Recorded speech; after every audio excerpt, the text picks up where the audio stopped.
আসলে সাকিব ভাইয়া ওভারঅল ভীষণ সাপোর্টিভ একজন কো আর্টিস্ট। অনেক সময় এটা আমাদের হাতে থাকে না, আমরা যখন রোমান্টিক সিন গুলো করেছি কিংবা যে কোনো সিনে আসলে সাকিব ভাইয়া ভীষণ সাপোর্টিভ। আলহামদুলিল্লাহ খুবই ভালো যাচ্ছে। ঈদের সময়টা চেষ্টা করি পরিবারের সাথে সময় কাটানোর, আর সিনেমা রিলিজ হলে আমার কাছে মনে হয় যে আমার আরেক পরিবার যারা আমার অডিয়েন্স তাদের সাথেও সময় কাটানোর সুযোগ হয়। সো খুবই ভালো কাজ।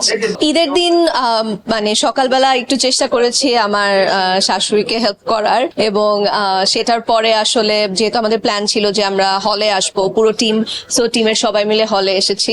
এন্ড তারপরে রাতের বেলা আমাদের ফিল্মের টিমের সাথে এবং সেই সাথে পরিবারের সাথে সময় কাটানো হয়েছে। এই মুহূর্তে শুটিং নিয়ে ব্যস্ত নেই, তবে এই মুহূর্তে প্রিপারেশন নিচ্ছি আমার নেক্সট সিনেমার জন্য।